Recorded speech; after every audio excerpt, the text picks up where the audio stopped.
एक TV anchor जो अपने आप को बोलते हैं, जो चिल्लाते हैं, तो उन्होंने और मेरे अंदर जो है वो शक डाल दिया कि भाई हुआ क्या है अर्नब गोस्वामी। उस वक्त तो बहुत बड़ी अलग ही चीज़ें चल रही थी, भगवान से भी लड़ाई चल रही थी। तो भगवान को भी बोल दिया था मैंने कि कौन हो तुम, नहीं मानता मैं तुमको। मैंने अपने बैग से एक पेपर निकाला, न्यूज़पेपर की कोई कटिंग थी जिसमें लिखा था अमिताभ बच्चन जो है जंजीर के लिए फिट नहीं थे। कोई मिली नहीं, मिली है तो पटी नहीं, पटी है तो बात आगे बढ़ी ही नहीं।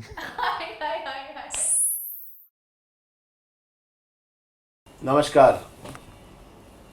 राज इसरानी फिर एक बार इंडियन फिल्म हिस्ट्री की ओर से इस फिल्मी टॉक्स के एपिसोड में ले आए हैं ऐसी शख्सियत को, लेकिन शुरुआत इनकी as a associate casting director रह गई और इन्होंने हाथ मिलाया मुकेश छाबड़ा के साथ और पैरेलली एक्टिंग के में भी अपना काम करते रहे।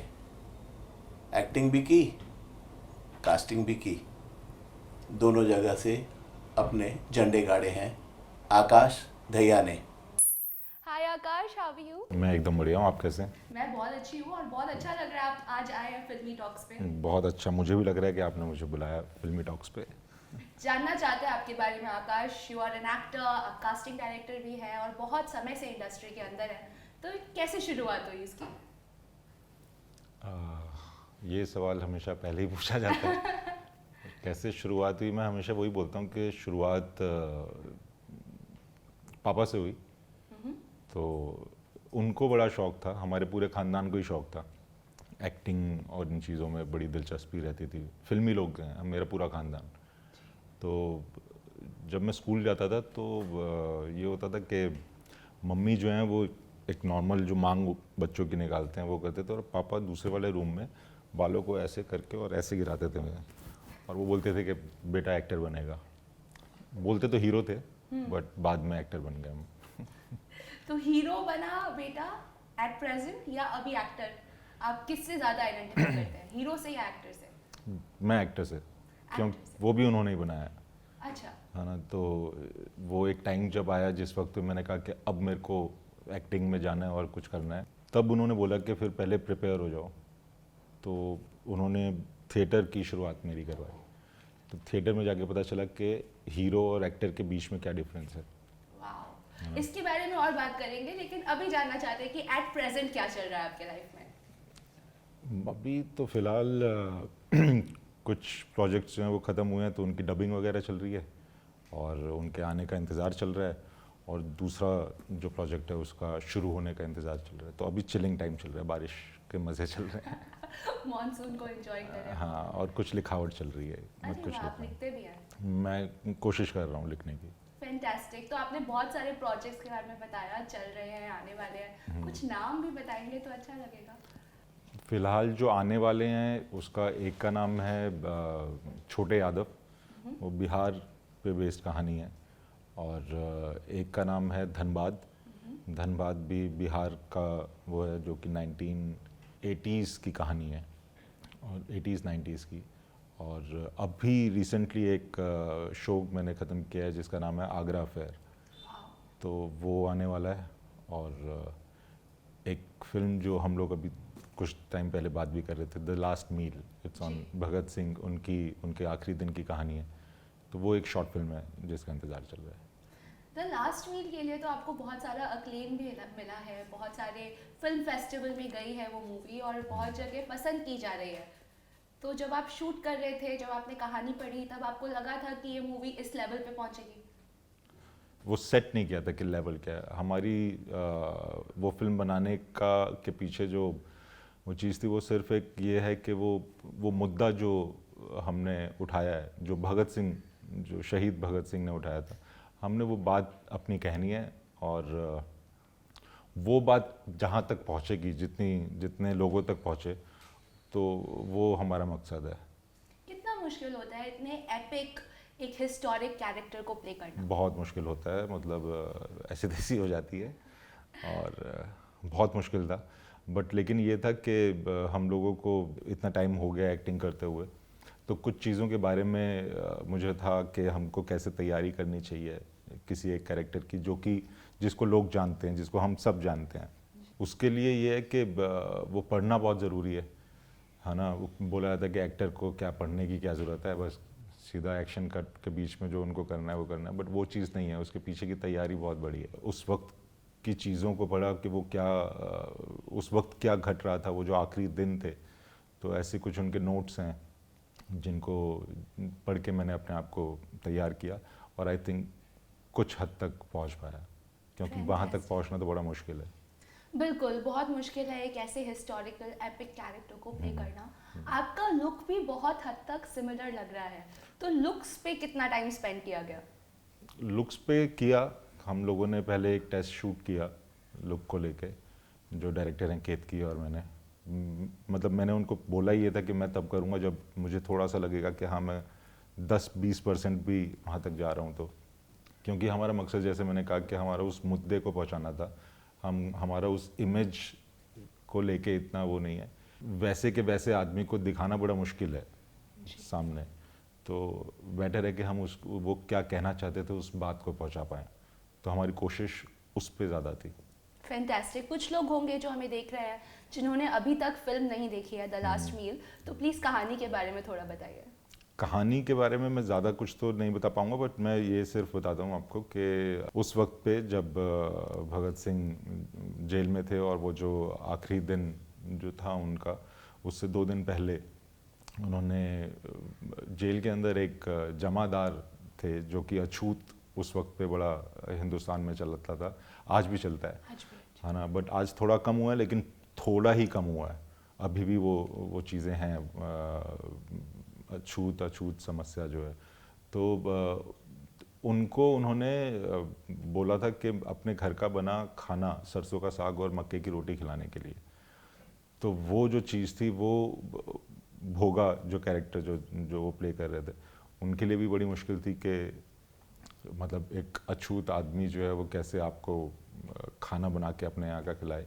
तो ये कहानी जो है वो उस घटना से रिलेटेड है कि क्या हुआ, वो उन्होंने बनाया कि नहीं बनाया, वो खा पाए कि नहीं खा पाए, और उसके बीच में जो चल रहा था, उनको एक दिन पहले फांसी दे दी गई थी, तो उस वक्त पे जो जेल में चल रहा था, जो चीज़ें जो हिंदुस्तान के पॉलिटिकल लीडर्स के बीच में चल रहा था, वो घटनाएं भी उसमें हैं। Fantastic. So the story sounds incredible and I am sure screen पे जब लोग देखेंगे तो आपको भी उतना ही मज़ा आएगा।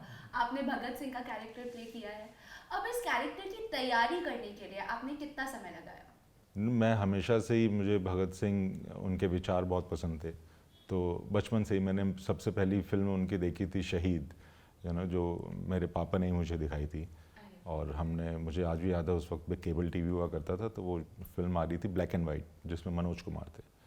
तो मुझे काफ़ी असर किया था वो जो लास्ट सीन भी था, जिस वक्त पे उनकी माँ उनसे मिलने के लिए वहाँ पहुँचती हैं, लेकिन वो नहीं मिल पाती हैं, एंड देन वहाँ से निकलती हैं, और सारे जो बाहर लोग हैं, जो अंदर कैदी हैं, वो चिल्ला रहे हैं, रो रहे हैं। तो मुझे याद है कि मैं शायद पहली बार किसी फिल्म को देखते हुए अगर मैं रोया था, तो मैं तो वो मेरे जहन में हमेशा से था, तो मैंने वो हमेशा से फिर मेरे एक रोल मॉडल बन गए थे, और उनकी जो भी फिल्में, उनके बारे में जानने की कोशिश करता था, कुछ किताबें वगैरह में पढ़ता था, बट फिर भी उतना नहीं जान पाया था मैं। बट जब ये रोल करने का मौका मुझे मिला, तब मुझे कुछ उनके दस्तावेज हैं, 4 किताबें हैं उनकी, जिसमें उनके नोट्स हैं, उनके लेटर्स हैं जो उन्होंने जेल से लिखे, और वो पढ़कर मैंने अपने आप को तैयार किया उसके लिए। आपकी जितनी भी बातें हैं वो सब सुन के लग रहा है कि आप अपने फादर के बहुत क्लोज हैं। मैं फादर मदर दोनों की क्लोज हूँ। दोनों के क्लोज हैं। सबसे ज़्यादा क्लोजेस्ट अगर एक को चुनना पड़े तो? माँ से। माँ से कैसे? माँ से होता है ना कि हर किसी के लाइफ में जब हम बड़े हो रहे होते हैं, तो एक समय आता है कि कोई इंसिडेंस होता है जिसमें हमारे मम्मी, हमारे पापा, हमारे जो इम्पोर्टेंट लोग होते हैं आसपास, वो एक छाप छोड़ जाते हैं हमारे कैरेक्टर पे। तो आई थिंक वो कैसे नहीं बता पाऊंगा मैं, क्योंकि शायद बड़ा मुश्किल है मेरे लिए वो बयान करना कि मैं कैसे, वो मेरे लिए इतनी मैं उनसे इतना करीब हूँ। जिस वक्त पे मुझे नहीं समझ में आ रहा था कि मैं क्या करूँ, और पापा के साथ भी मेरे डिफरेंसेस बन गए थे, क्योंकि पढ़ाई लिखाई करता नहीं है, क्योंकि पढ़ाई में बड़ा कमज़ोर था, तो होता है ना कि कोई ना कोई एक आपकी फैमिली में पेरेंट्स में कोई स्ट्रिक्ट होता है, तो पापा बहुत स्ट्रिक्ट थे, हम बहुत डरते थे उनसे। तो वो कुछ ना कुछ बोलते रहते थे कि क्या करेगा, ये है वो है। मतलब वो चीज़ ठीक थी कि वो एक्टर बनना है, ये करना है, वो करना है, बट लेकिन पढ़ाई बहुत ज़रूरी होती है ना। तो मैं बचपन की बात बता रहा हूँ, बचपन age in what was the age? I think मैं 10-12 साल का 10-12 रहा हूँगा। formative फिर years. 10-12 से लेकर जो है वो जो 16, 17, 18 साल तक का जो टाइम था, उसके बाद क्रूशियल होता है ये है ना, time. तो उस वक्त पे लानतें बहुत मिलती हैं, और पापा से ज़्यादा लानत मिलती थी कि ये क्या करेगा तू, कुछ नहीं करेगा, भीख मांगेगा जाके, ये करेगा वो, अगर पढ़ाई नहीं करेगा तो ये होता है। और मेरे अंदर चलता था मैं एक्टर बनूंगा, एक्टिंग करूंगा, एक्टिंग करूंगा, कुछ तो करके दिखाना है, कि पापा को कुछ करके दिखाना है। तो उस वक्त पे मम्मी जो थी वो हमेशा से साथ में रही हैं। उन्होंने बोला हमेशा कि तुझे जो करना है तू कर। तो वो एक जो सिर्फ ये जो एक लाइन थी ना कि तुझे जो करना है वो कर, वो हमेशा हिम्मत देती थी कि मुझे जो करना है वो मैं करूँगा। तो इसलिए मम्मी इसलिए मम्मी से ज़्यादा पहले क्लोज नंबर है। पे। लेकिन इंस्पिरेशन आपको एक्टर बनने की अपने फादर पापा। से मिली।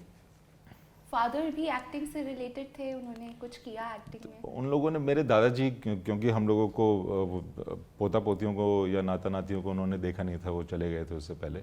तो उस वक्त पे कुछ कैसेट्स वगैरह जो टेप रिकॉर्डर पे आप रिकॉर्ड कर सकते थे, तो पापा वगैरह इन लोगों ने एक टेप रिकॉर्ड किया था। तो दादाजी जो हैं वो आर्मी ऑफिसर थे, तो उन्होंने हम बच्चों के लिए कुछ चीज़ें वो बोल के गए थे कि एक टेप में जो है रिकॉर्ड करके गए थे, हमसे बात करके गए थे। तो मुझे कभी लगता नहीं है कि मैंने उनसे बात नहीं की। तो उस वक्त पे उनका जो चीज़ें चलती थी कि वो कुछ बात कर रहे हैं, फिर कोई मम्मा वगैरह जो हैं वो ताई जी वगैरह हैं, वो अपना वहाँ का जो लोकगीत होता है हरियाणा का और वो सारे, वो कुछ गाना गा रही हैं, सब कुछ कर रहे हैं। और जो साइड बी होता है ना, उसमें पापा और चाचा वगैरह इनके डायलॉग्स होते थे। आए तो कहना कि छेनो आया था, या तो उसको रिहा कर दें वरना समझे कि बगावत होगी टाइप्स। तो वहाँ वो चीज़ मैंने बड़ी सुनी थी। तो इसलिए मुझे लगता है कि हमारी फैमिली में ही वो एक्टिंग का बड़ा शौक रहा है, ब्लड में। बट आपकी फैमिली हरियाणा और दिल्ली में थी?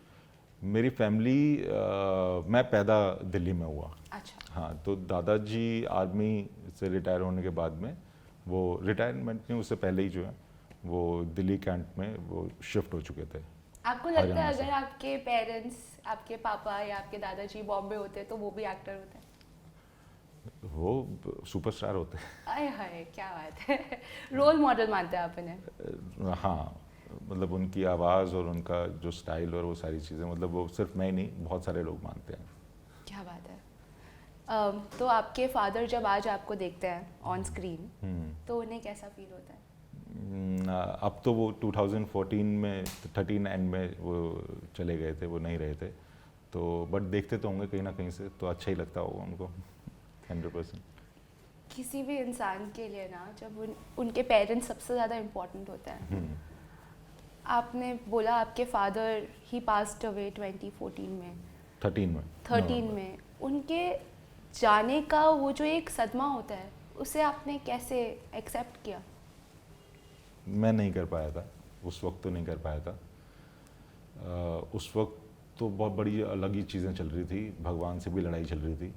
तो भगवान को भी बोल दिया था मैंने कि कौन हो तुम, नहीं मानता मैं तुमको, है ना। तो बड़ा एक अलग वो था। बट देन उसके बाद में आपको आपकी फैमिली दिखती है आपके। मैं घर में सबसे बड़ा हूँ, तो मेरा एक छोटा भाई है, छोटी बहन है और मम्मा।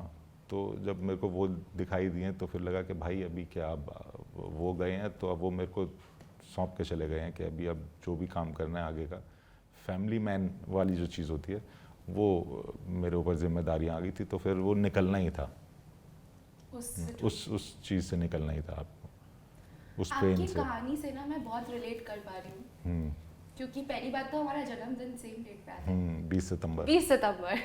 सो सिमिलर पर्सनालिटी टाइप्स। एंड मैंने भी मेरे पिताजी को पिछले तीन साल पहले खो दिया। और उस इंसिडेंट से बाहर निकलने में मुझे करीबन 2 से 2.5 साल लग गए। इनफैक्ट आज भी मैं, अगर कभी कोई सीन आ रहा होता है, पापा की बात हो रही होती है, तो आई गेट वेरी इमोशनल। उससे आज भी मैं डील कर रही हूँ। क्या आपको लगता है कि आपके पर्सनालिटी को कोई एक पार्ट है जो आज भी अपने डैड को मिस करता है और उस पेन से डील करने की कोशिश कर रहा है? अब तो नहीं होता, टाइम जैसे जैसे निकलता है, अब 10 साल हो गए हैं तो हाँ, बट वो कुछ चीज़ें होती हैं, वो शायद वो पेन या वो चीज़ तब होता है जब आप कुछ अच्छा काम करते हो और वो नहीं है देखने के लिए, क्योंकि हमेशा से बचपन से उन्हीं को तो दिखाना था कि भैया मैं एक दिन करके दिखाऊंगा, देखना आप, तो दिखाना तो उनको ही था। तो हाँ, वो चीज़ है कि दिखा पा रहे हैं कि नहीं, तक देख तो रहे होंगे, वो तो अब लोग बोलते हैं कि आदमी ऊपर चला जाता है तो देखता तो है, तो लेकिन मैं तो नहीं देख पा रहा कि वो देख रहे हैं। फील होता है उनका प्रेजेंस? हाँ, वो हमेशा है, वो रहता क्या है। उनके जाने के बाद ऐसा हुआ कि आपकी पर्सनालिटी और गंभीर हो गई? क्योंकि आपसे बात करते हुए मुझे लग रहा है कि आपकी थोड़ी गंभीर पर्सनालिटी है। नहीं नहीं, मैं हमेशा ऐसी था, तो हमेशा से ही मैं ऐसी इस तरीके से ही रहा हूँ बचपन से ही। बट हाँ, उनके जाने के बाद में कुछ टाइम तक चीज़ें अलग थी, बट इतना मेरी पर्सनालिटी के ऊपर इतना वो नहीं। तो ऐसी कौन सी आपकी प्रोजेक्ट थी जो आपके फादर ने देखी जिसमें आपने एक्ट किया? चिल्लर पार्टी। चिल्लर पार्टी देखता है। हाँ, देख पाए नहीं, सिर्फ उन्होंने पूरा एक हॉल जो था वो बुक किया था, और मतलब सिर्फ देखना नहीं, क्योंकि कुछ और भी लोग थे जिन्होंने टिकट वगैरह ली हुई थी।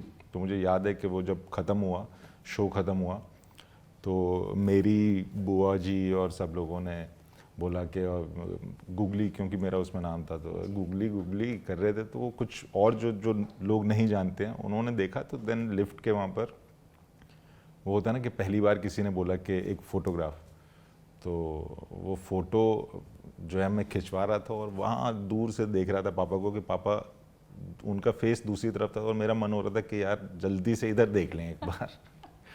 तो जब तक उन्होंने नहीं देखा तब तक मैं इनके साथ फ़ोटो ही खिंचवाता रहा। एक फ़ोटो खिंचवा ली थी, उसके बाद मैं खिंचवा रहा था, नहीं रुको एक और। तो वो चीज़ चलती थी। हाँ, उसके बाद तो ऐसे बहुत इंसिडेंट्स हुए होंगे जब उसके लोगों ने आपको रोका, फोटो क्लिक की, ऑटोग्राफ मांगा। हाँ, उसके बाद तो बहुत कुछ हुआ, बट हाँ, पापा के साथ वाला जो इंसिडेंट था वो एक वो था। एक और उन्होंने एक चीज़ की थी, मैंने डी डे जब मेरी रिलीज़ हुई थी, तो उस वक्त पे पापा, मुझे लग रहा है हम पापा भी बात कर रहे हैं, अच्छा है खैर। पापा खुश हो रहे, देख रहे हैं, प्रेजेंट तो उस वक्त पे वो एक टाइम था जब वो कोमा में थे, तो डॉक्टर ने बोल दिया था कि अभी आप घर ले जाओ और सेवा करो और ये करो वो करो। बट क्योंकि मैं काफ़ी कुछ उस वक्त पे कैंसर और इन चीज़ों को, दवाइयों को लेके पढ़ रहा था, चीज़ें चल रहा था कि क्या दवाई चल रही है, तो मैंने उनको कहा कि नहीं, आप जो भी आपका डोज चल रहा है आप देते रहो, हम अभी लेके नहीं जा रहे और वेंटिलेटर पे भी नहीं रखना है हमको। तो मेरे ताया जी का ही हॉस्पिटल था, तो इतना कुछ प्रेशर भी हमारे ऊपर नहीं था, तो उन्होंने कहा चलो ठीक है। एंड देन 3 दिन तक, 19 जुलाई को हमारी फिल्म रिलीज़ थी डी डे, और 3 दिन तक वो कोमा में थे और कोई होश नहीं, कुछ नहीं, सिर्फ जो भी चल रहा है उनका वो ड्रिप से चल रही हैं चीज़ें। और जिस दिन वो फिल्म रिलीज़ थी हमारी डी डे, तो मिरेकल्स पे मैं तब से विश्वास करने लगा हूँ कि मैं उनके साथ बैठा था आईसीयू में ही, और अचानक जो है उन्होंने, हम लोग हाथ पकड़ के बैठते थे उनका, हमेशा, हमने कभी छोड़ा नहीं उनका हाथ। तो अचानक जो है हाथ हिला और उन्होंने बोला कि ग्रीन टी पीते थे वो, तो बोलते ग्रीन टी बना दे। तो मैंने कहा है ये क्या हुआ, तो मैंने कहा उठ गए आप नींद से? कह रहे हाँ। तो मैंने कहा बहुत देर तक सोया इस बार तो कह रहे हाँ ठीक है, आज डेट क्या है? मैंने कहा 19।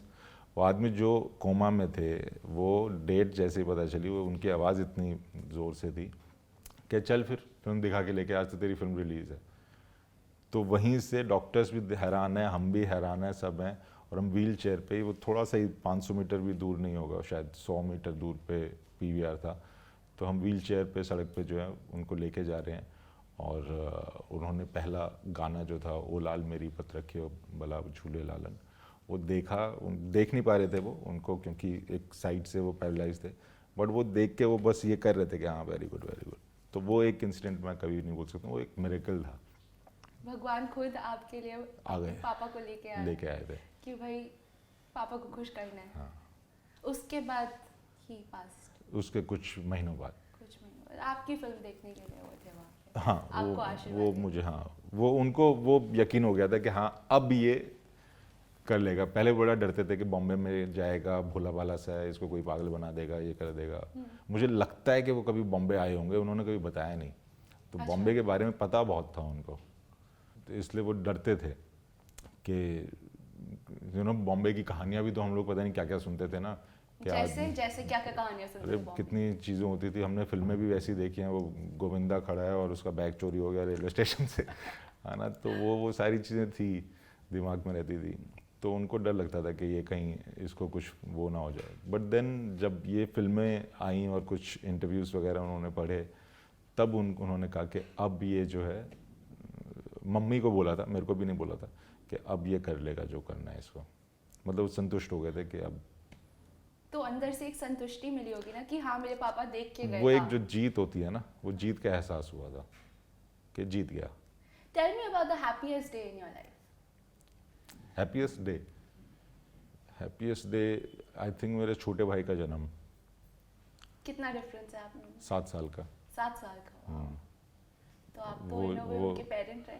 हाँ, वो जब पैदा हुआ था तो ऐसा बोलते हैं कि मैं बड़ा पूरे ब्लॉक में जो है दिल्ली में मिठाइयाँ बांटी थी और चिल्ला चिल्ला के मेरा भाई आया भाई आया। अभी लड़ाई होती है, लेकिन हाँ, हैप्पीएस्ट डे अगर आप बोलोगे तो शायद वो है।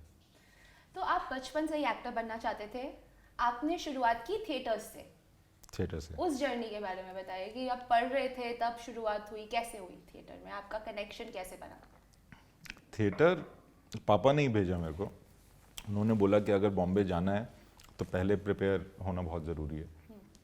तो नेशनल स्कूल ऑफ ड्रामा के बारे में बताया, मैं वहाँ गया तो पता चला कि यहाँ पर तो अभी बहुत सारी चीज़ें हैं, ग्रेजुएशन के बाद होना है और ये सारा कुछ। तो उस वक्त मैं फर्स्ट ईयर ही था, तो देन फिर मैंने डिसाइड किया कि चलो कहीं और, मतलब वहाँ होता है ना कि अब मैं वापस तो नहीं जाऊँगा कि 3 साल वेट करूँगा मैं, तो वहीं ग्रुप्स वगैरह जो होते हैं, तो हमको NK पंत एक सर हैं हमारे, तो वो मेरे को मिले किसी तरीके से और उनके थ्रू मेरा थिएटर का शुरुआत हुई। एंड देन उनके साथ में फिर मेरे को जो मेरे टीचर जो हैं सुरेंद्र शर्मा जी, हमारा एक दिल्ली में एक ग्रुप है, थिएटर ग्रुप है जिसका नाम है रंग सप्तक, जी। तो उस ग्रुप में दाखिला हुआ और बस उसके बाद तो फिर कुछ और ही चीज़ थी, फिर वो हीरोइज़म वाली चीज़ें नहीं समझ में आती थी।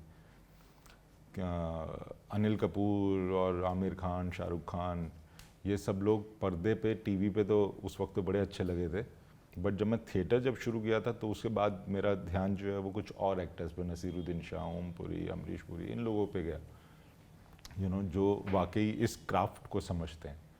वो कमर्शियल सिनेमा से हट के वो जो एक पैरेलल सिनेमा की बातें शुरू हुई, वो उस सिनेमा को देखना शुरू हुआ।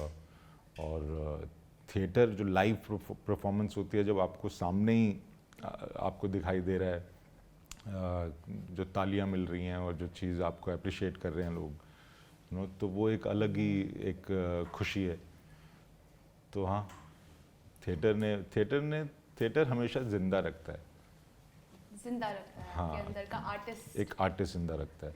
ऐसा भी हुआ होगा जब आप एक्टिंग कर रहे हैं थिएटर में ऑन स्टेज, कभी आपने परफॉर्म किया, बहुत अच्छा सीन किया तो तालियां बजी, लेकिन कभी आपने अपनी तरफ से बहुत ही अच्छा परफॉर्म किया लेकिन सामने से रिएक्शन ही नहीं आया, या कभी आप गए और ऑडियंस में आज लोग ही नहीं आए, तो उस सिचुएशन में भी क्या आप पूरी की पूरी जान लगा के एक्टिंग करते?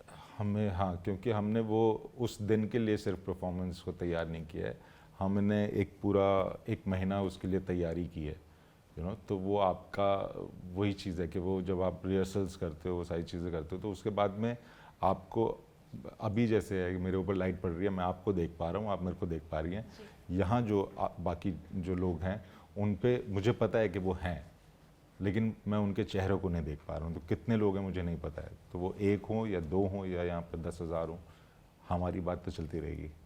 तो आप एक एक्टर जो है वो इन्वॉल्व होता है। तो कहानी एक्टर की ऐसी है। हाँ, तो ये तो हुई दिल्ली के बाद जहाँ पे आप थिएटर में थे, फिर कितने साल थिएटर किया दिल्ली में जब आपको लगा कि अब आई एम रेडी, अब बॉम्बे जाना चाहिए? ये मैंने सर से ही पूछा था कि कब जाऊं बॉम्बे। तो उन्होंने बोला था कि जिस वक्त पे 5 मिनट तक तालियां बजाएंगी ना ऑडियंस तेरे लिए, उस वक्त चले जाइए। तो वो 5 मिनट तक तालियां बजाना किसी के लिए बहुत बड़ी बात होती है। यू नो दैट मीन्स कि आपने वाकई कुछ किया है, एक अच्छा कैरेक्टर आपने निभाया है, तब जाके आपको इतना अप्रिसिएशन लाइव मिलता है। यू नो क्योंकि उसमें कोई गलतियों को भी आप सुधार नहीं सकते हो ना। थिएटर एक ऐसी चीज़ है हाँ, जो हो गया जो one take। जो वहीं पर है, जो जो आपने किया वही सच है। यू नो आप यहाँ पर हमारे सिनेमा में तो आपको आपने कितना ही गंदा किया हो, लेकिन आपको इतनी खूबसूरती से दिखाया जाता है ऑडियंस को कि उनको पता ही नहीं चलता है कि इसके पीछे क्या था, बट वो आपके सामने होता है। तो उस दिन उन्होंने बोला था, तो एक हम शो कर रहे थे, तो उस वक्त वो तालियां बजी और देन आई डिसाइडेड कि नहीं भाई अब निकलते हैं गुरु। कौन सा शो था वो? यार रंगभूमि, एक हमने बहुत सारे नाटक किए थे उस वक्त पे, तो शो तो कई थे है ना, एक नहीं था। मतलब ऐसा नहीं था कि हाँ बजी और मैं निकल गया, हाँ। वो आगे भी करना था। तो काफ़ी सारे नाटकों में अप्रिशिएट हुआ काम, फिर निकला और बॉम्बे आ गए। हाँ। What year was that? 2006 and 6 के एंड में। एंड में तो 2006 के एंड में आप बॉम्बे आ गए। मैं और बॉम्बे। बॉम्बे आए होंगे तो हर कोई बहुत बड़े बड़े सपने लेके आता है, एंड आपने तो प्रिपेयर भी किया था बहुत साल तक थिएटर करके। यहाँ आते ही इंडस्ट्री में अपने पाँव कैसे फैलाए? नहीं, फिसल गया था मैं, फिसल गए थे। पाँव फैला ही नहीं पाए। हाँ। तो आके जब देखा यहाँ पर, तो वही जो कहानियाँ होती हैं कि एक कमरे में कितने लोग रहते हैं और वो टाइप्स, तो वो सारी चीज़ें चल, मेरा बड़ा अलग था उस वक्त पे। वीडियो कॉल नहीं होता था, नहीं तो मैं वापस पापा बुला लेते मेरे को वीडियो कॉल करके। यू नो उस वक्त पे वो फ़ोन में वीडियो वो वाला वो नहीं आया था, व्हाट्सएप वाला। तो उनको मैंने बोला था कि बड़ा अच्छा घर है, एसी लगा हुआ है, ये है वो है, और सारी चीज़ें हैं यहाँ पर, सब कुछ, लेकिन वहाँ कुछ भी नहीं था। वहाँ एक टीन का छत थी, जिसमें से गर्मियों के टाइम में इतनी धूप होती थी कि आप बैठे हो और पसीना पसीना गिर रहा है आपका। तो वो सारी चीज़ें थी। एंड देन जब उस वक्त पे ये होता था कि कास्टिंग डायरेक्टर्स का इतना वो नहीं था, कास्टिंग डायरेक्टर्स थे ही नहीं। हम लोगों का ये होता था कि डायरेक्टर्स के पास उनका नंबर्स मिल जाते थे, और फ़ोन भी जो है वो वहाँ खिड़की के बिल्कुल एकदम ऐसे पास में रखते थे।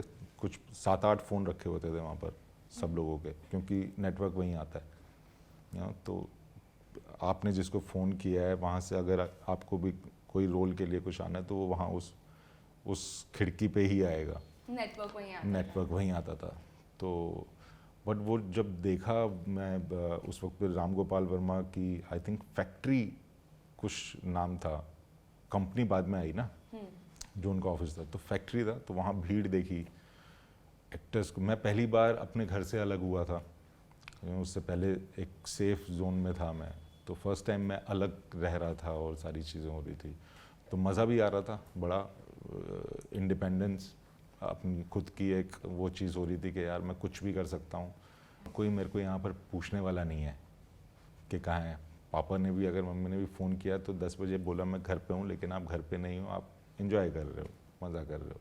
दुनिया देख रहा था मैं, बॉम्बे की वो जो चमक धमक वाली जो दुनिया होती है ना, तो वो देख भी इसलिए रहा था कि वो एक पार्ट भी था ज़िंदगी में, और वो पहली बार आज़ाद हुआ था एक तरीके से, है ना। तो वो सारी चीज़ें चल रही थी। बट देन जब इन लोगों को देखा एक्टिंग वाले जोन में, जब मैं गया तो लाइन देखी इतनी दुनिया भर की, मतलब आपको 2-2 घंटे जो है वेट करना है, उसके बाद आपका नंबर आएगा और जाके ऑडिशन होगा। तो वो मेरे को नहीं समझ में आ रहा था कि यार यहाँ ये इस तरीके से तो नहीं। तो फिर मैं वापस चला गया था। वापस चले गए थे? मैं वापस दिल्ली चले गए वापस दिल्ली थिएटर चला- करने? दिल्ली थिएटर करने नहीं, एक सही टाइम का वो करने के, और ढंग से आना है यहाँ पर, ठीक से आना मतलब है। आप पहली बार आए, आपको मतलब उस लगा भीड़ prepare में नहीं है। जाना मेरे को कि जाके हर जगह पर जाके खटखटाना है कि मैं भी एक्टर हूँ। वो उस भीड़ का हिस्सा नहीं बनना था मुझे।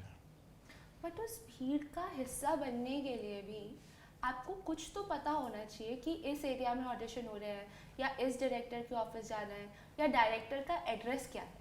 और उस टाइम तो इंटरनेट भी इतना ज़्यादा था नहीं, उस वक्त पे लोग थे ना, तो लोग आप थे। हाँ, तो एक दूसरे को बताते भी थे और छुपाते भी थे, तो वो सारी चीज़ें चल रही थी, तो वो मेरे को समझ में नहीं आ रही थी अच्छा। कि ये क्या, इसको क्रैक कैसे करना है, वो मेरे को उस वक्त समझ में नहीं आया था। तो इस वजह से मैं वापस गया करीब घर की 3-4 भी, महीने में या 1-2 साल में?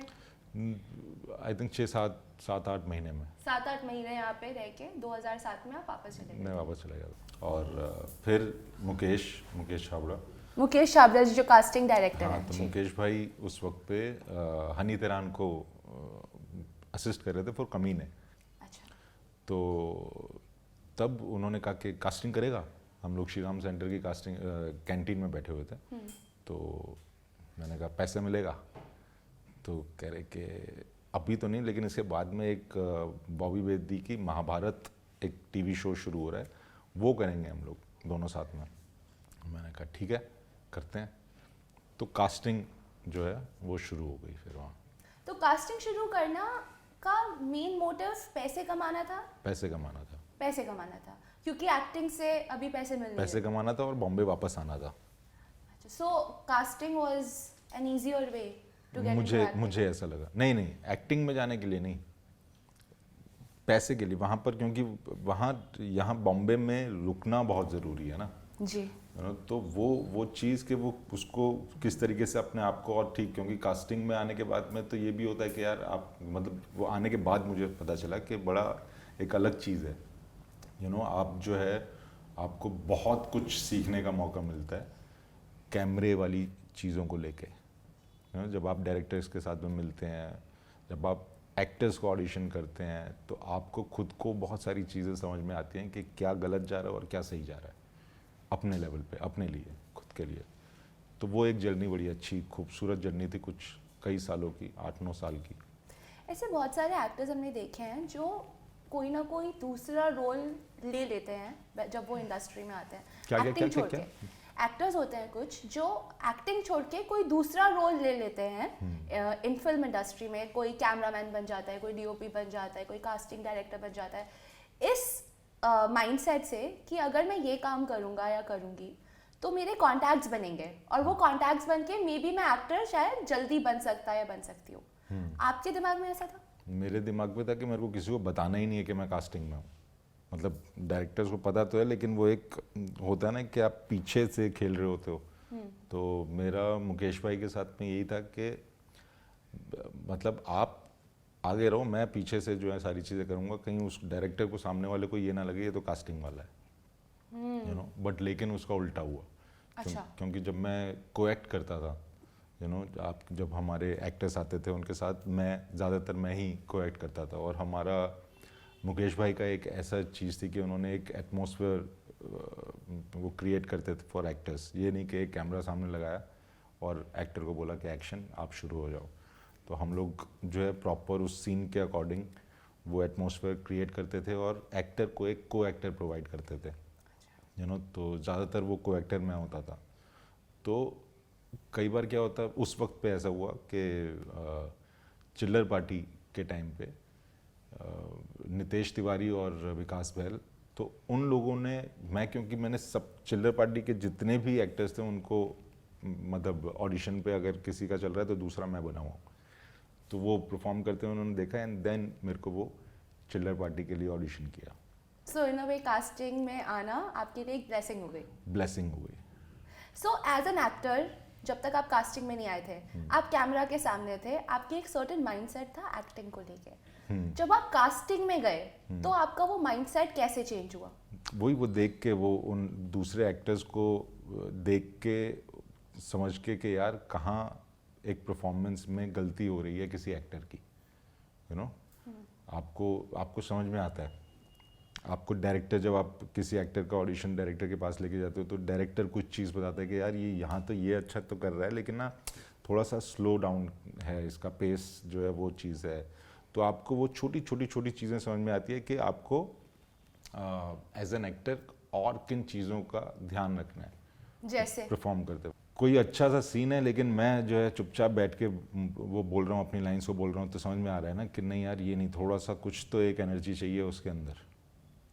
और कुछ चीज़ है कि अगर ज़बान साफ नहीं है उसकी, उस एक्टर की, तो आपको ये तैयार रहना है कि आप किस कैरेक्टर का ऑडिशन दे रहे हो, तो उसकी थोड़ी सी तैयारी आप करके आओ। कि अगर वो कैरेक्टर जो है वो बिहारी है तो आपकी पंजाबी ना निकले, हरियाणवी ना निकले, वो पंजाबी ही एक एक्सेंट निकले, वो चीज़ निकले। तो ये छोटी छोटी छोटी बहुत सारी चीज़ें हैं, अनगिनत चीज़ें हैं। तो लाइट्स का थोड़ा ज्ञान हो जाता है जब आप नहीं, कैमरा आप के पीछे होते हैं। वो तो भूल जाना चाहिए, वो भूल जाना चाहिए। एक्टर को वो उसका ध्यान नहीं, वो उसके ध्यान रखने के लिए कोई और हैं। आपको अपना परफॉर्मेंस का ध्यान रखना है, आपको अपने कैरेक्टर का ध्यान रखना है। फैंटास्टिक। तो आपको लगता है कि जितने भी एक्टर्स हैं जो आते हैं बॉम्बे में, रोज हजारों लोग आते हैं एक्टिंग करने के लिए, उन्हें कोई ना कोई जॉब बिहाइंड द कैमरा ले लेना चाहिए टू अंडरस्टैंड द प्रोसेस? कुछ वक्त के लिए, थोड़े टाइम के लिए, क्योंकि नहीं तो वो फंस जाएगा। वो मैं हमेशा ये चीज़ बोलता हूँ कि एक एक्टर अगर आप हो तो आप कुछ टाइम के लिए वो उस कैमरे के पीछे जाके भी देखो, समझने की कोशिश करो, लेकिन वो थोड़ा ही टाइम, ज़्यादा नहीं, क्योंकि बहुत सारी चीज़ें होती हैं उसमें, आप या तो फंस जाओगे बहुत बुरी तरीके से, और फिर निकलना वापस बड़ा मुश्किल होता है एक एक्टर का। क्योंकि let's talk about your first audition. जैसे मैं बोलूँ, मैं तो कभी एक्टर बनना चाहती नहीं थी, लेकिन जब बॉम्बे आई तो फ्रेंड सर्कल में थोड़ा पुश करके ऐसे ऑडिशन दिला दिए, और मेरा first audition was very bad. मुझे पता भी नहीं था क्या एंगल है, कहाँ खड़े होना है, कहाँ लाइट है, आई वॉज एवरीवेयर। तो वो दैट वाज एन एक्सपीरियंस जहाँ से मुझे समझ आया कि अच्छा ये सब चीज़ों का भी ध्यान रखना पड़ता है। आपका फर्स्ट ऑडिशन कब था बॉम्बे में जो आपने किसी कैरेक्टर के लिए दिया, और वो करके क्या समझ आया? बहुत शर्मिंदगी वाली बात आपने पूछी है। वो सिर्फ मेरा ही ऑडिशन नहीं था, बल्कि हमारे उस रूम में रहने वाले जो 6-7 लड़के जो थे, उन सबका ऑडिशन था। ये कब की बात है, कहाँ पे और किस प्रोजेक्ट के लिए? जो मैं सबसे पहले आया था ना, हाँ, कास्टिंग से पहले, जो मैं 2006 में 6 महीने के लिए जो मैं आया था जी। तो कहीं तो एक हमारा एक फ्रेंड है, वकील नाम है उसका, तो वकील जो है वो एक ऑडिशन स्क्रिप्ट घर में लेके आया और आके बोला, गुरु ये ऑडिशन चल रहा है वहाँ पर इस टीवी सीरीज़ का या टीवी सीरियल का, और ये स्क्रिप्ट है।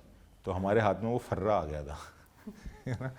तो जैसे मान लो कि आपका एग्ज़ाम है और उससे पहले आपके पास में क्वेश्चन पेपर आ जाए, तो हमने सबने वो रट लिया था स्क्रिप्ट। हाँ, अब रट तो लिया है, ठीक है, लेकिन पहली बार ऑडिशन देने जा रहे हैं तो वो नर्वसनेस तो होती है। तो ऐसे जैसे कि ये कैमरा है और यहाँ आके हमको परफॉर्म करना है, उस वक्त पे वही ऑडिशन होते थे कि सामने कैमरा लगा है, आपको यहाँ पर आके खड़े होके अपने लाइंस बोलने हैं। तो कई सारे लोग चल रहे थे वहाँ पर, उनका हो रहा था, हमको जो है स्क्रिप्ट दी गई। अब स्क्रिप्ट तो हमने याद कर ली थी, सीन तो याद पहले ही याद कर लिया था। तो हमारे लिए ये हुआ कि 15 मिनट के अंदर, 10 मिनट के अंदर हमने कहा सर हो गया रेडी। तो वो कह रहे ये इतना बड़ा पेज याद हो गया? हमने सबने बोला हाँ हो गया। अब जैसे ही हमारा नंबर आया तो पहले एक आया, श्रवण नाम था उसको, वो आया, उसने बोलने पहली लाइन थी कि किसी की ज़िंदगी का सवाल है ये, सविता की ज़िंदगी का सवाल। उसके बाद सब भूल रहे, ब्लैंक। एक बंदा गया, फिर दूसरा आया, मेरा कुछ 5वां नंबर था, मुझसे पहले वाला जो 4था नंबर था वो बाकी गया था।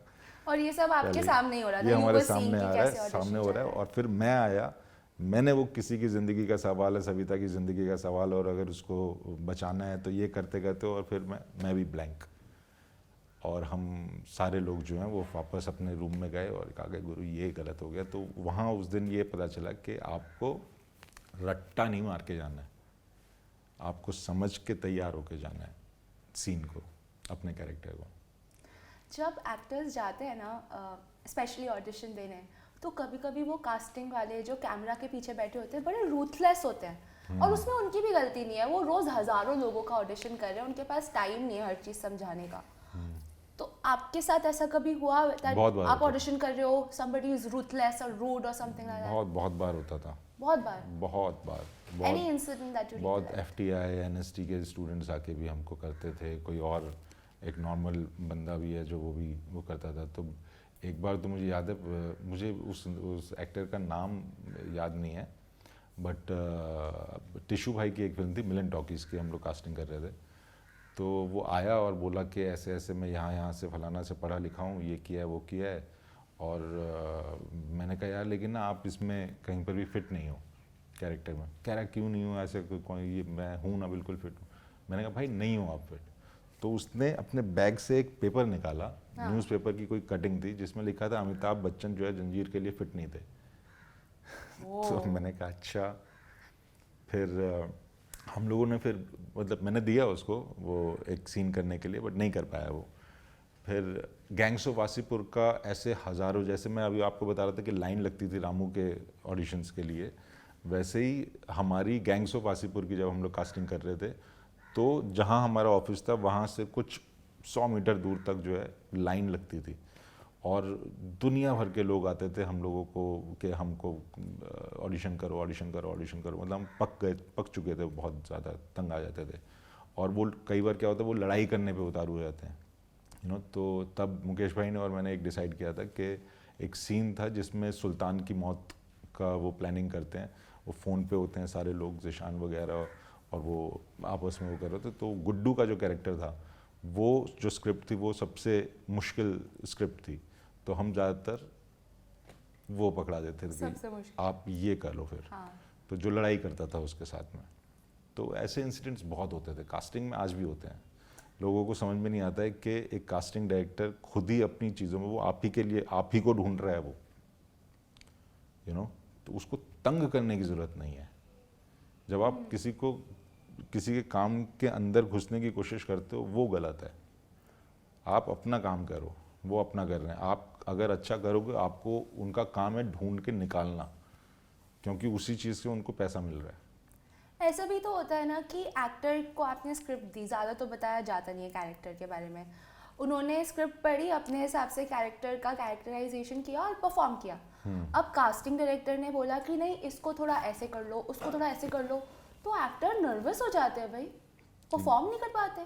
तो यही आपकी प्रैक्टिस है ना, आपको करनी है। इसलिए आपको वो कहते हैं ना कि एक्टर जो है अपनी एक्टिंग की प्रैक्टिस नहीं करता, रियाज नहीं करता है। हाँ। तो आपको वो नर्वस होना ज़रूरी नहीं है।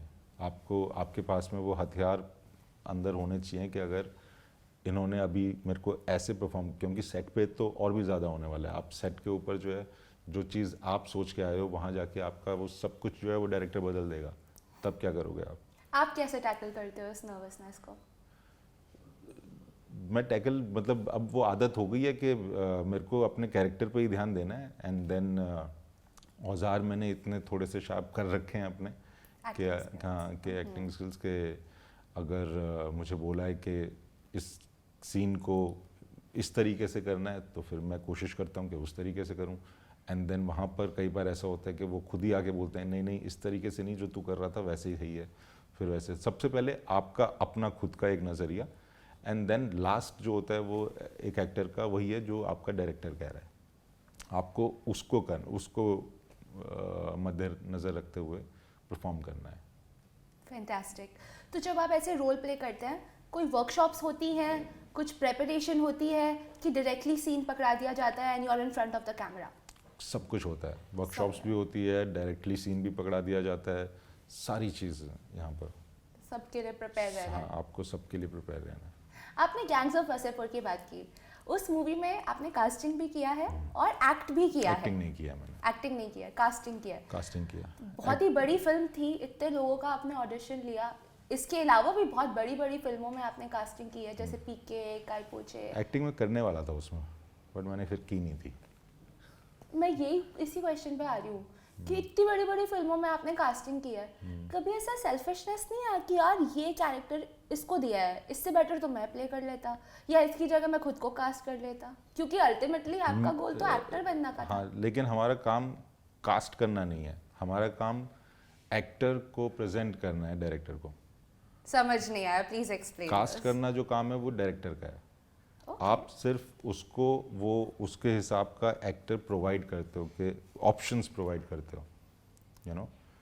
तो आप खुद को, वो जो एक मिथ अभी शुरू हो चुका है कि खुद को कास्ट कर लिया, बहुत सारे कुछ एक्टर्स के लिए भी बोला जाता है जो आजकल काम कर रहे हैं, तो ऐसा कुछ नहीं है। वो जो कास्टिंग जो है वो डायरेक्टर ही करता है। कास्टिंग डायरेक्टर सिर्फ उनको लेके आता है, यू नो, वो उसका काम कास्टिंग करना नहीं है। तो कास्टिंग डायरेक्टर को कैसे ब्रीफ मिलता है कि ये चाहिए? एक डायरेक्टर जो होता है वो पूरा बताता है, उसको ब्रीफ देता है, कहानी जब हम लोग पढ़ते हैं, एंड देन फिर जो डायरेक्टर होते हैं वो सारी चीज़ें बताते हैं कि इसको कैसा दिखता होगा, किस तरीके का होगा, कैसा बोलता होगा, वो सारी चीज़ें जो होती है, एक कैरेक्टर स्केच जो होता है वो कास्टिंग डायरेक्टर को प्रोवाइड होता है, एंड देन वो ढूंढता है उस चीज़ में। और कई बार एक अलग इंसान भी मिल जाता है जिसमें डायरेक्टर भी अलग हो जाता है कि हाँ यार ये इसको डिफरेंटली किया है लेकिन ये बेस्ट है, जो मैं सोच रहा था वो गलत है। तो वो सारी जो चीज़ें हैं वो पॉसिबिलिटीज़ इसके अंदर हैं। एज अ कास्टिंग डायरेक्टर आपने बहुत सारे लोगों को प्रेजेंट किया है, वो सब प्रेजेंट करते करते एज एन एक्टर आपकी क्या लर्निंग रही? मेरी क्या लर्निंग रही? बहुत बहुत कुछ सीखा यार, मतलब वो बताना बड़ा मुश्किल होगा कि क्या क्या। Let's talk about top 3 learnings. सिर्फ 3 चीज़ें जो आपने मेन इंपॉर्टेंट सीखी एज अ कास्टिंग डायरेक्टर, जो आपको एज एन एक्टर हेल्प किया आपके करियर में। सबसे पहले तो नर्वसनेस, कैसे अपने आप को कैमरे के सामने वो नर्वस नहीं होना है चीज़ों को, एंड देन प्रिपेयर अपने आप को रखना है। यू नो, आपको स्क्रिप्ट अगर आपको ऑडिशन के लिए मिलती है तो वो प्रिपरेशन बहुत ज़रूरी है आपकी। और दूसरा लर्निंग तो बहुत कुछ है यार। अब आजकल में मतलब उसमें क्या होता है कि आप डायरेक्ट भी कर रहे होते हो, आप एक्ट भी कर रहे होते हो, आप कैमरा भी कर रहे होते हो, तो वो सारी कॉम्बिनेशन है उस लर्निंग का। बहुत सारी चीज़ें हैं कास्टिंग में। मुझे लगता है कि एक्टर के लिए बेस्ट, अगर कोई कैमरे के पीछे कोई अगर जॉब करनी है तो वो कास्टिंग बेस्ट होती है। तो आपने पहली लर्निंग बताई नर्वसनेस हैंडल करना, दूसरी लर्निंग आपने बताई? नहीं, बहुत सारी है ना। सिर्फ टॉप 3? ऐसा कोई वो नहीं है टॉप 3 का कि ये सारी। हाँ, ओके। मतलब लर्निंग तो लर्निंग है, उसमें वो मैं नंबर्स नहीं दे पाऊंगा, एंडलेस है। हाँ। आपने कहा कि आपने कास्टिंग की जर्नी, कास्टिंग डायरेक्टर की जर्नी मुकेश छाबड़ा जी के साथ शुरू की। मुकेश छाबड़ा जी आज की डेट में बहुत जाने माने कास्टिंग डायरेक्टर हैं। तो कभी आपको ऐसी कंपटीशन की फीलिंग नहीं आई कि अरे हमने साथ में ही शुरू किया, या ये अभी इतने बड़े लेवल पे पहुंच गए हैं एंड आप अभी उस लेवल पे शायद नहीं हैं? नहीं, मैं एज एन एक्टर उस लेवल पे पहुंच गया हूँ जिस लेवल पे वो नहीं पहुंचे हैं। वो तो एक्टर बनना भी नहीं चाहते थे। क्यों नहीं बनना चाहते थे? बनना चाहते थे। मुकेश छाबड़ा जी एक्टर कर रहे हैं, एक्टिंग भी कर रहे हैं, क्यों नहीं बनना चाहते थे? एक्टर से ही तो शुरुआत हुई उनकी भी। ओके। तो उन्होंने अपनी एक चीज़ को, कास्टिंग को इतने बड़े मुकाम पे लेके गए वो, जो आज के टाइम पे जो है कास्टिंग एक बिजनेस बन गया है लोगों के लिए, एक मतलब एक साधन हो गया है बॉम्बे में रहने का, इन द सेंस कमाई का एक साधन बन चुका है बहुत सारे लोगों के लिए। एज अ कास्टिंग डायरेक्टर कितना पेमेंट मिलता है? डिपेंड करता है अलग अलग प्रोजेक्ट के ऊपर। On an average? कोई सबका, मैं वही कह रहा हूँ कि डिपेंड करता है कि आपका प्रोजेक्ट क्या है। अगर आप नंबर 2 ना यार। अरे वो जाता है ना 20 लाख तक भी जाता है। हाँ। और कुछ लोग जो हैं वो 1 लाख रुपए में भी करते हैं। तो मतलब लाख से इतना? ओके। हाँ, वो डिपेंड करता है कि आप किसके लिए कास्टिंग कर रहे हो, किस बजट के लिए कास्टिंग कर रहे हो। अब मुकेश छाबड़ा जी जो आज की डेट में बहुत नामी गिरामी कास्टिंग डायरेक्टर हैं, अभी कुछ साल पहले उनके ऊपर मी टू पे एक्विजिशंस लगे थे, कुछ लड़कियों ने उनके ऊपर आरोप लगाए थे और वो कुछ समय के लिए सबसे दूर भी हो गए थे, थोड़ा क्वाइट हो गए थे। आपने उनके साथ इतना काम किया है, आपको क्या लगता है कि ये एक्विजिशन सही थे या किसी और पर्पस से लगाए गए थे? मेरे ख्याल से किसी और पर्पस से ही लगाए गए होंगे। आप कैसे हैं वो एज अ पर्सन? क्या बहुत अच्छे हैं। ऑफ कोर्स बहुत अच्छे हैं, तभी काम कर रहे हैं ना। यू नो, वही चीज़ है कि जब आपके ऊपर कीचड़ तो फेंका ही जाएगा, अगर आपके एकदम सफ़ेद कपड़े हैं तो उनके पास सर्फ एक्सेल है। तो दाग अच्छे हैं। कास्टिंग काउच की बात हो रही है, हाँ। जो कि बहुत लोग बात करते हैं। इनफैक्ट इस चेयर पे भी हमने बहुत एक्टर्स से बात किया है। वो लोग बोलते हैं कि कुछ बोलते हैं होता है, कुछ बोलते हैं नहीं होता है, बट सबका एक कंसेंसस है कि इंडस्ट्री में ऐसी चीज़ें होती हैं। होती हैं। तो क्या आपने कभी ऐसा फेस किया? मैंने ऐसा फेस तो नहीं किया, बट हाँ वो उस चीज़ को फील ज़रूर किया। कई बार होता है आपका कि मतलब वो सिर्फ लड़कियों के साथ नहीं, वो लड़कों के साथ में भी होता होगा। क्योंकि मैं भी एक्टर हूँ, तो मेरे साथ भी कास्टिंग काउच हो सकता है ना। हुआ है? नहीं, हुआ नहीं है, लेकिन वो एक छोटा सा एक आपको हिंट सा मिलता है कई बार चीज़ों में। तो उस वक्त पे आपको ध्यान रखना है कि आपको क्या करना है। क्या आपको भी उस कीचड़ में कूदना है या नहीं कूदना है। तो आपके अंदर आप अपने उस क्राफ्ट को लेके कितना कॉन्फिडेंट हो, वो बहुत ज़रूरी है, लड़कों के लिए भी और लड़कियों के लिए भी, ख़ास तौर पे लड़कियों के लिए, क्योंकि उनके साथ ज़्यादा वो चीज़ें होती हैं, वो उनको फिसलने का डर बड़ा होता है। अरे भाई, लड़कों के साथ भी होती है। आप तो स्टोरीज बताइए लोगों ने बैठ के कैसे कैसे नहीं, मैं स्टोरीज बताने तो नहीं आया हूँ यहाँ पे, लेकिन नहीं, हम जानना चाहते हैं, स्टोरीज ही सुननी है हमें आपसे। नहीं, स्टोरीज क्या, कोई आपका friend, somebody who is an actor आपने देखा, लेकिन आपको पता है कि ये शॉर्टकट से ऊपर पहुंचा है। शॉर्टकट से तो ये तो आपको भी पता होगा कि कौन कौन शॉर्टकट से हमें नहीं पता, हम आपसे जानना चाहते हैं। वैसे ही जैसे आपको नहीं पता वैसे ही मुझे भी नहीं पता। अरे मैं एक्टर थोड़ी हूँ, आप हो, आपसे नहीं यार, आप देखते हो ना, आपको, हम ऑडियंस हैं, मैं मतलब हम सब लोग देखते हैं एक दूसरे को, किसी एक्टर को देखते हैं, कौन वो, चाहे वो नेपोटिज्म हो, चाहे वो कास्टिंग काउच से हो या किसी भी चीज़ से हो, आपको सब दिखाई दे रहा होता है। ठीक है, तो जब आपको सब दिखाई दे रहा है ना, तो आपको अपना क्राफ्ट भी दिखाई देना बहुत ज़रूरी है। तो आपको पता है कि ये रास्ता कहाँ जा रहा है और किस तरीके से जा रहा है। आपको उस रास्ते से नहीं जाना है, आपको इस डिफ़िकल्ट वाले रास्ते से जाना है जहाँ पर कांटे हैं, सब कुछ हैं, बट दोनों रास्ते वहीं पहुँचेंगे जहाँ आप जाना चाहते हो। तो वो आपके ऊपर डिपेंड करता है कि आपको किस रास्ते से जाना है। आप बड़े ज़मीन से जुड़े हुए इंसान लग रहे हैं, मतलब आप, लग रहा है ऐसा कि आपने रोड पे खड़ा होकर वड़ा पाव भी खाया है और आपने बड़े बड़े एक्टर्स के साथ काम भी किया है। जी। How does all this experience of your life helps you craft your art? सारी चीज़ें होती हैं यार, बहुत वो नेगेटिविटी भी है और वो पॉजिटिविटी भी है।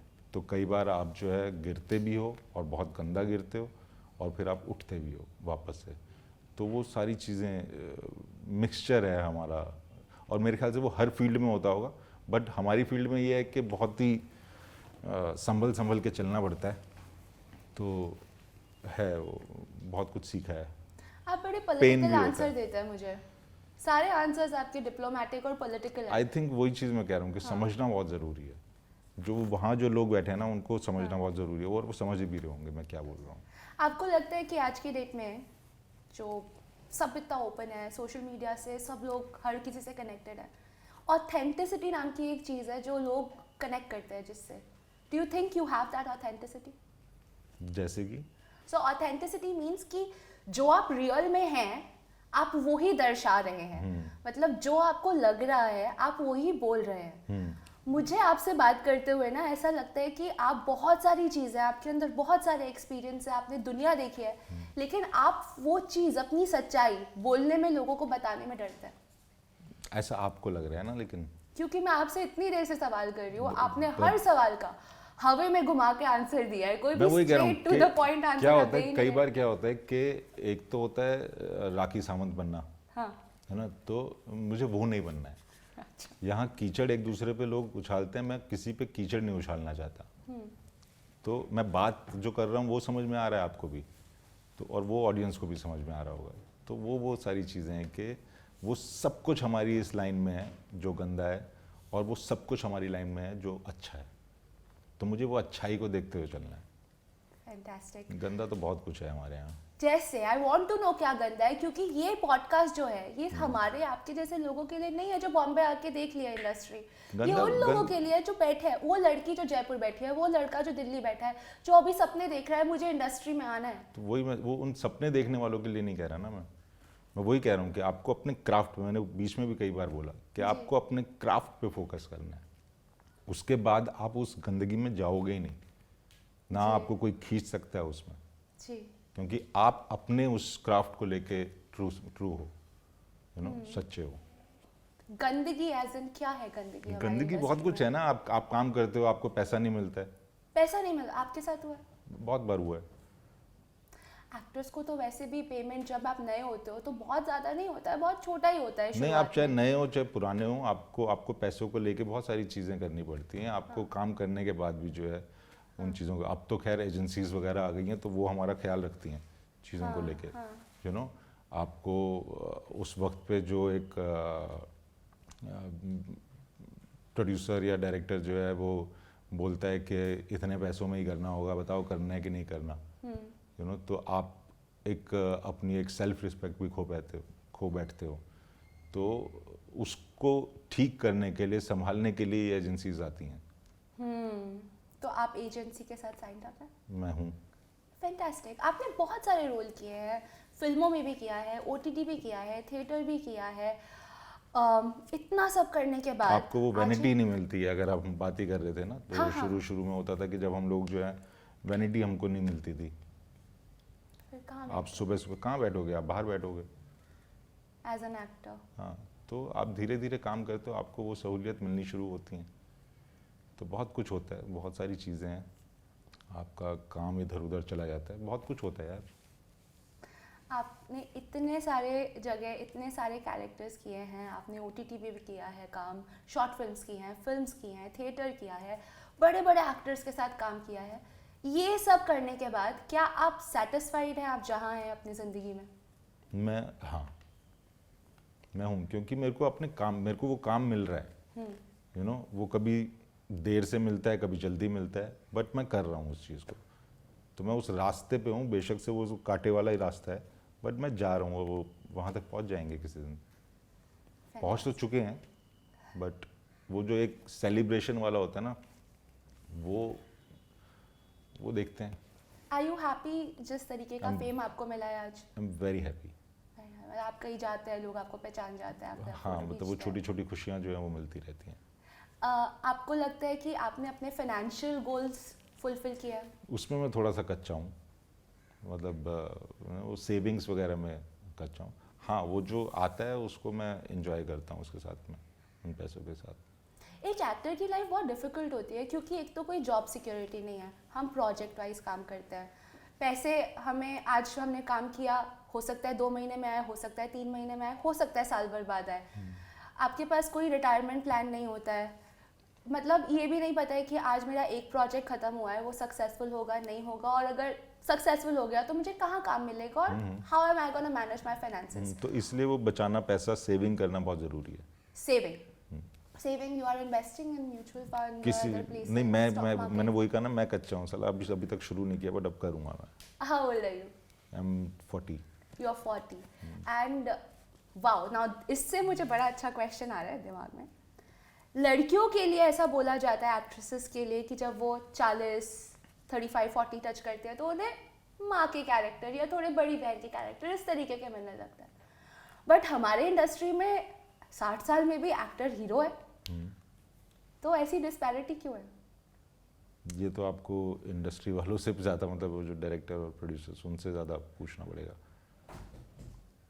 क्योंकि आप रहे हैं उन रोल्स में, इसलिए मैं आपसे जानना चाहती हूँ। आई थिंक ये शायद हमारे समाज की वजह से, हमारा समाज इतना वाहियात सोचता होगा कि लड़के अभी भी वैसे हैं, और ये तो वो समाज को बदलना बहुत ज़रूरी है, ना कि फिल्म इंडस्ट्री को।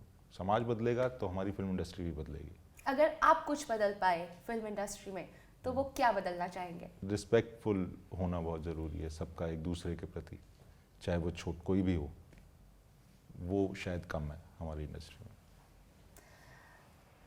Fantastic, respect.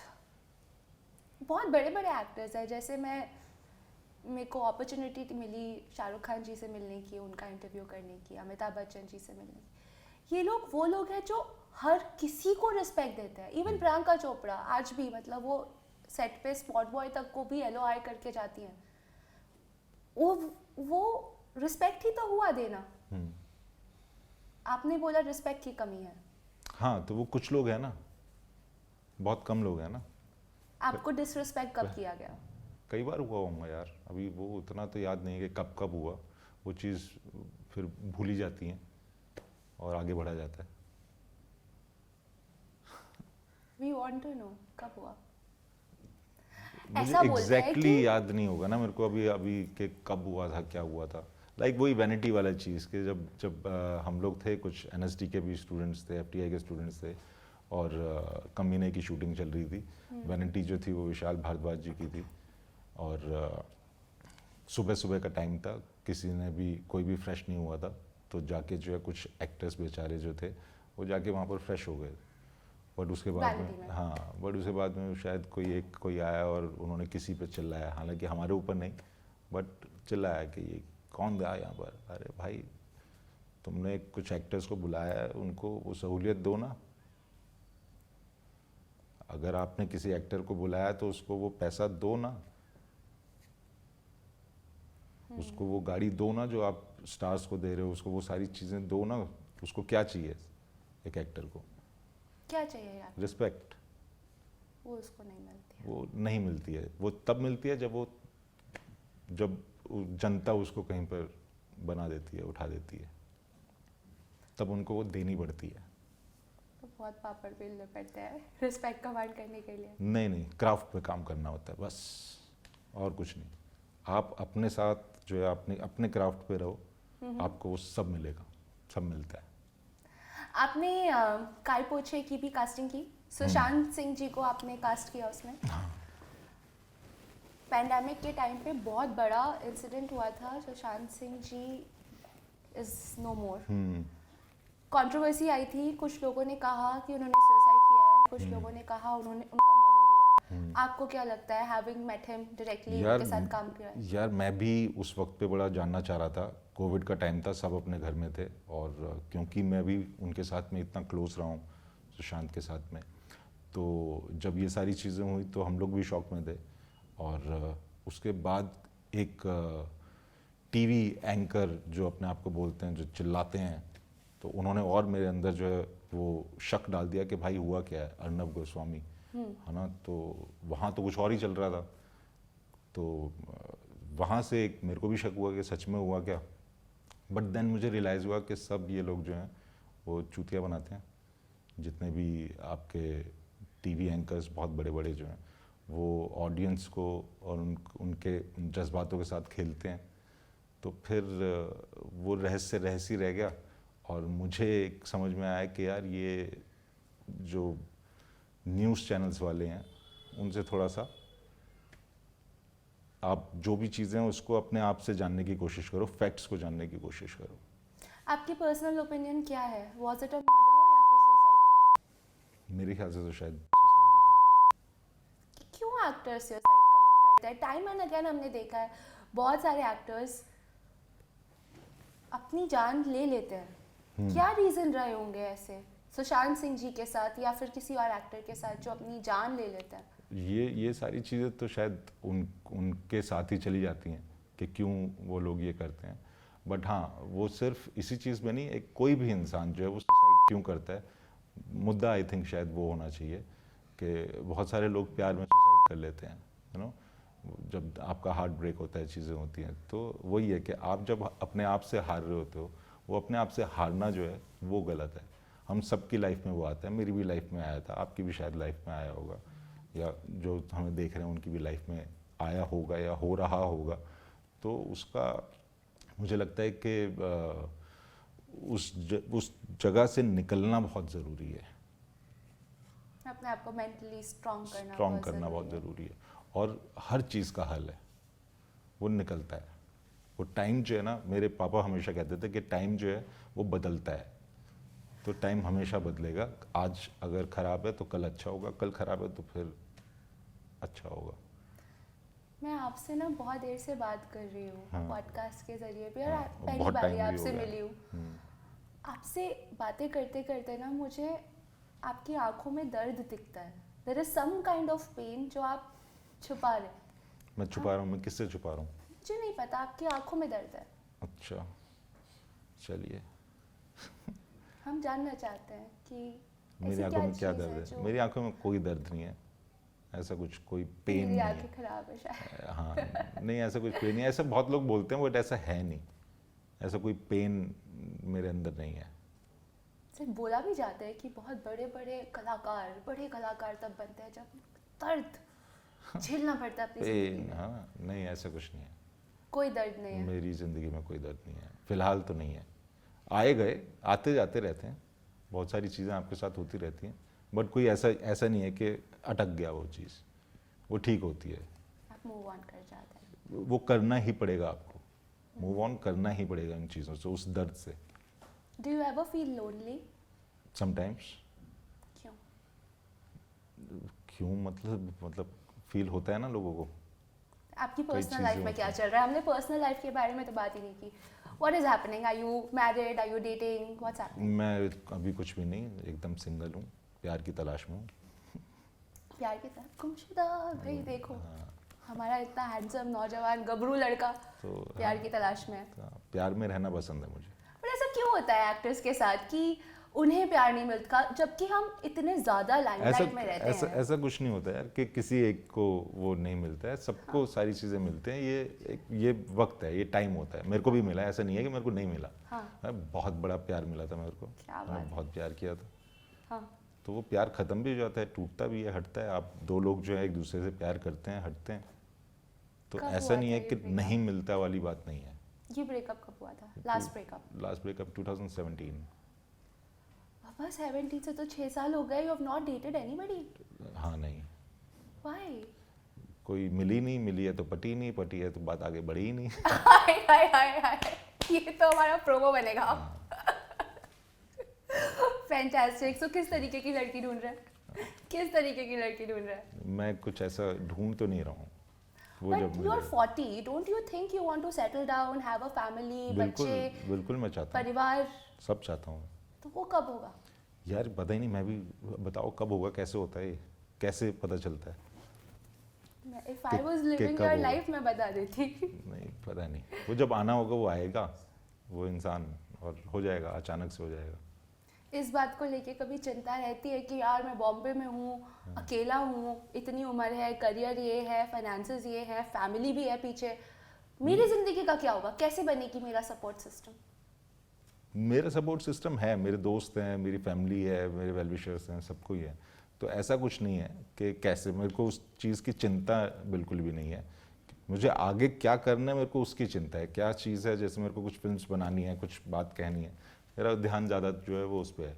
उसी के बीच में वो आ जाएगा इंसान। पहले वाला भी ऐसे ही आया था, दूसरा भी ऐसे ही आएगा। वो एक्टर ही थी, उसके बारे में तो बात नहीं करेंगे। बट वो एक्टर ही थी। नहीं, पता नहीं क्या थी। अरे यार, बड़े सीक्रेटिव से हो। नहीं करनी चाहिए ऐसी बात, जो आदमी आपके बट डू ज़हन यू से चला जाए। Want your wife to be an actor? मज़ा आ जाएगा। मज़ा आ जाएगा। तो अच्छा, ये अच्छा लगा मुझे मेल पर्सपेक्टिव जान के, क्योंकि जितनी भी फीमेल्स आई है ना हमारे इस काउच पे, उन सब लड़कियों ने बोला कि हमें एक्टर हस्बैंड नहीं चाहिए। नहीं, मुझे लगता है कि शायद अच्छा होगा कि, क्योंकि आप भी एक्टर हैं, आप जानते हैं एक चीज़ को, साथ में मिलके कुछ क्रिएट होता है ना फिर। तो आपने भी लड़कियों से बात की होगी, एक्ट्रेसेस से बात की चाहे वो होगी। एक्टर हो, डायरेक्टर हो, ऐसा मेरा कुछ ये नहीं है कि सर एक्टर ही। पर लड़कियों का ये पर्सपेक्टिव क्यों है कि उन्हें एक्टर नहीं चाहिए एज अ हस्बैंड? ये तो आपको कोई लड़की ही बताएगी, आपने पूछा होगा। बट लड़कों में ऐसा कोई कंसेंसस नहीं है। मुझे ऐसा पता नहीं, मैं सिर्फ अपनी बात कर सकता हूँ। लड़कों में क्या है क्या नहीं, मैं उनके बारे में कैसे बोलूँ किसी के बारे में कि क्यों है, वो क्या सोचते हैं। फैंटास्टिक। चलिए, बहुत अच्छा लगा आपसे बात मुझे भी करके। बहुत थैंक अच्छा यू लगा। So much for being here on the show. Thank you so आपने much. दिल खोला, अपने दिल की बात हमें बताई, ऑडियंस को बताई।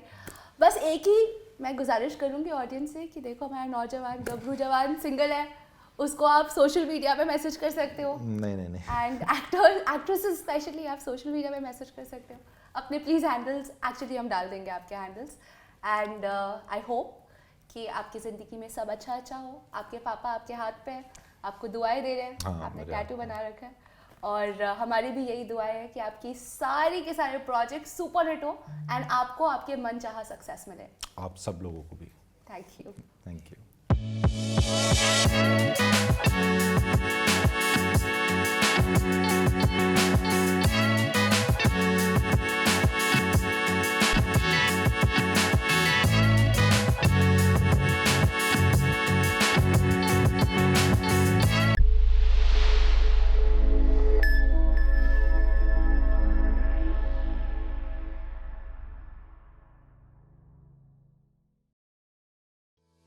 फिल्मों की ताजा खबरें क्यों मिस करना? अभी सब्सक्राइब करो इंडियन फिल्म हिस्ट्री और अंदर की बातें जानो। बॉलीवुड की दुनिया का टिकट बस एक क्लिक दूर। बॉलीवुड के बिना रह नहीं सकते? फिल्मी शॉर्ट्स ऐप डाउनलोड करें और चलते फिरते मनोरंजन का मजा लें। झटपट, चटपटी और पूरी बॉलीवुड वाली खबरें। फिल्मी शॉर्ट्स ऐप iOS और एंड्रॉइड दोनों पर मौजूद है। एंटरटेनमेंट की दुनिया में चांस पाने का एक आसान तरीका। फिल्मी जॉब्स ऐप अभी डाउनलोड करें और बॉलीवुड की दुनिया में कदम रखें। Available for iOS and Android devices, please download Filmy Jobs app.